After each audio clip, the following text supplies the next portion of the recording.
Project Minigames, a game that was recently released under the development studio by the name of Xertz Studios.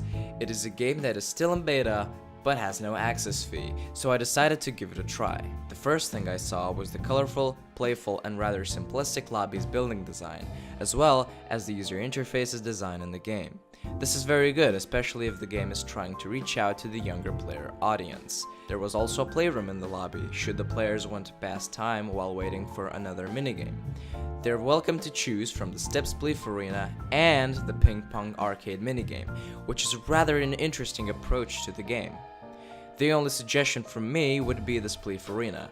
Instead of the ladders, players could easily be teleported nearby the arena as a quicker way of getting up.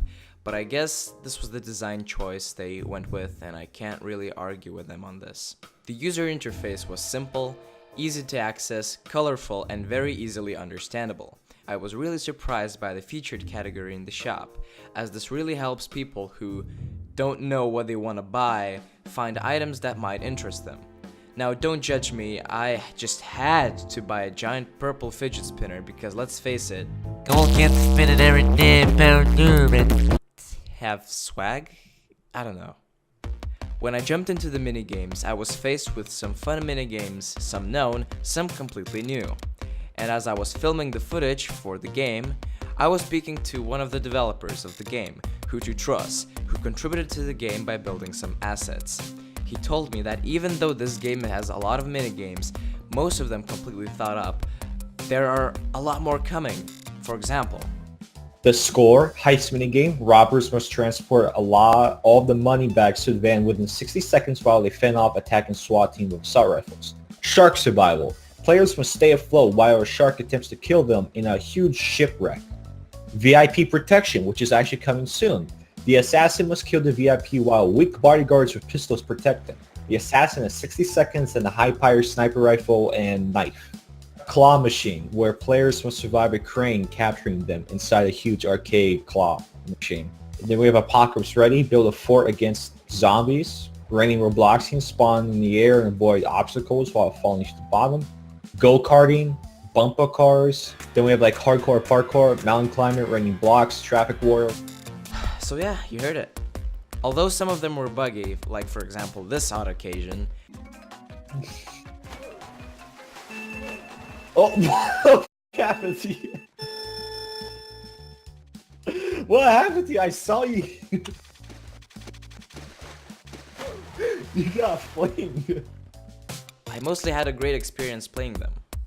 Although I experienced some flaws, I really like this game in general.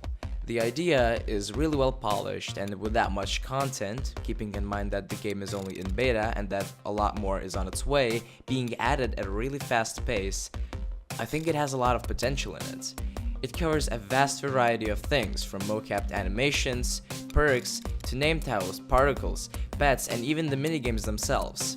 This game should attract a lot of players' interests. The game is designed as simplistic, so there won't be any confusions with the younger players playing the game. To end this video, I think it would be appropriate to end it with a few suggestions from my perspective, which might not necessarily be okay for other people, so a quick notice, the following suggestions are my own opinions. Number 1. I think that the game joining option, or in other words, AFK mode, should be a separate button under the settings button, as it might get used a lot, and going into the settings menu and then enabling or disabling that takes away more time than just one click on a button. Number 2. As I mentioned earlier in the review, I'd love that the Spleef Arena would have a teleportation system when players fall down, rather than the current ladders that are put into place. Number 3. If there would be any ways to add popular items section into the shop, that would give us, players, an idea what is really worth to buy and what's not, or at least what's popular or trending at that moment. So to sum it all up, I'd say this game is decent. It's fun, interactive, simple, well designed, and it doesn't get boring fast. And keeping in mind that it's only in beta, we should expect a lot more polished and fun content in the future. Good luck to the developers. That's it for today. Thank you so much for watching. I hope you liked the video, and I'll see you guys in the next one. Have a wonderful day.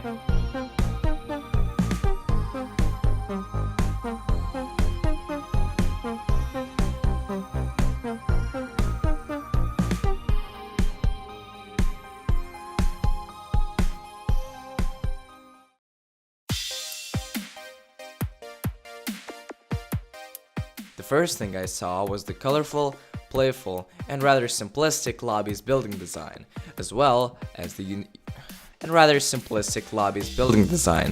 Although I experienced some flaws, I really like this game in general. Although I experienced some flaws,